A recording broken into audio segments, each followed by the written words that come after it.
नमस्कार दोस्तों, स्वागत है आप सबका इंडी वर्ल्ड एंटरटेनमेंट के एक नए वीडियो में। और इस सीरीज में हम बात कर रहे हैं बाहर के देशों की क्या राय होती है हमारे देशों के बारे में, और हमारे देश की क्या राय है वो हम बाहर लेकर जाते हैं। यही सब सीरीज हम लेकर आते हैं। बाहर के आर्टिकल्स क्या कहते हैं हमारे देश के बारे में ये हम आपको बताते हैं, और हमारे देश के आर्टिकल्स बाहर के देशों के बारे में क्या कहते हैं ये भी हम उन लोगों को बताते हैं। तो ये सिलसिला चलता रहता है, और आज के इस सिलसिले में मैं आपके लिए लेकर हाजिर हूँ कोरिया इंटरनेशनल ट्रेड एसोसिएशन भारतीय स्मार्टफोन उपभोगकर्ताओं को 2027 तक 1.2 बिलियन से ज्यादा करने की उम्मीद लगा रहा है। मैं ये आर्टिकल आप लोगों को अब पढ़ के सुनाती हूँ क्या इस आर्टिकल में लिखा गया है। एक दूरसंचार उपकरण निर्माता एरिक्सन की नई रिपोर्ट के अनुसार भारत में स्मार्टफोन उपयोगकर्ताओं की संख्या के अंत तक, यानी 2021 के अंत तक इसको 800 मिलियन से ज्यादा पहुंचने की उम्मीद ये लोग लगा रहे हैं। हाँ, वाजिब भी है, क्योंकि बच्चे जो हैं आजकल उनका ऑनलाइन एजुकेशन हो गया है और लोग भी स्मार्टफोन्स ज़्यादा यूज़ करने लग गए हैं। तो इनकी ये जो अनुमान लगा रहे हैं ये मेरे ख्याल से वाजिब है।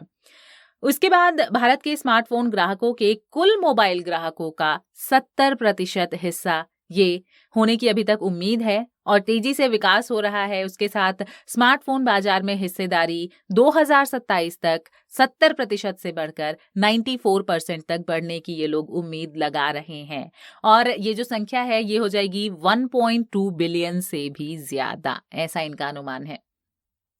ये परिणाम जो आया है वो कोविड-19 महामारी के दौरान दूर संचार और गृह शिक्षा, यानी कि जो ऑनलाइन एजुकेशन है, वर्क फ्रॉम होम है, घर से एजुकेशन बच्चे ले रहे हैं, उसकी वृद्धि के कारण ये अनुमान ये लोग लगा रहे हैं। वाजिब भी है, नहीं? इतने सारे बच्चे हैं और सारे बच्चों का अगर ऑनलाइन एजुकेशन हो जाता है तो ये चीजें होना तो लाजमी है। स्मार्टफोन उपयोगकर्ताओं के उच्च स्तर के अलावा प्रति स्मार्टफोन भारत का औसत ट्रैफिक जो है वो दुनिया में दूसरे स्थान पर आता है। यानी कि भारत के लोग बहुत ज्यादा फोन यूज करते हैं, जितना औसतन जो एक अनुमान लगा रहे हैं, सेकंड नंबर पे भारत आता है फोन यूज करने के मामले में।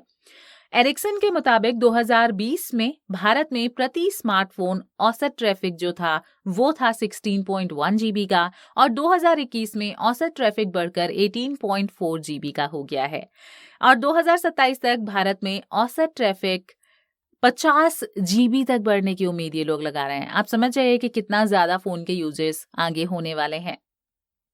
स्मार्टफोन उपभोगकर्ताओं में वृद्धि के अलावा वर्तमान 4G मोबाइल संचार से 5G होने की उम्मीद भी लगाई जा रही है। तेजी से 5G की तरफ लोग बढ़ेंगे, ऐसा इनका मानना है। 2027 के अंत तक 5G के लगभग 500 मिलियन या भारत के 39% मोबाइल ग्राहकों तक पहुंचने की उम्मीद ये लोग लगा रहे हैं, जबकि 4G का यूज 2% की औसत वार्षिक दर से घटने का अनुमान ये लोग लगा रहे हैं। बड़ी आबादी के आधार पर स्मार्टफोन उपभोगकर्ताओं की संख्या में वृद्धि होगी, और उपभोक्ताओं द्वारा उच्च अंत उत्पादों की बढ़ती मांग के कारण भारतीय स्मार्टफोन बाजार की संभावना जो है वो इन लोगों को उज्जवल दिखाई दे रही है।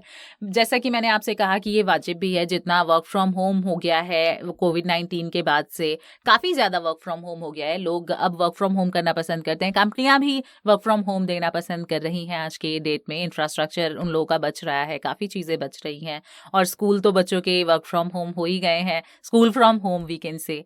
तो ये सब मिला के ये न्यूज़ मुझे ठीक ठाक लग रही है। आपका क्या मानना है इस न्यूज़ के बारे में, हमें कमेंट सेक्शन में ज़रूर बताइए। साथ ही साथ अगर आप कोई नई वीडियो चाहते हैं हमसे, किसी भी टॉपिक पर आप जानना चाहते हैं, तो वो भी हमें लिख के बताइएगा, हम वो भी वीडियो लेकर हाजिर हो जाएंगे। फिलहाल मुझे दीजिए इजाज़त। नमस्कार।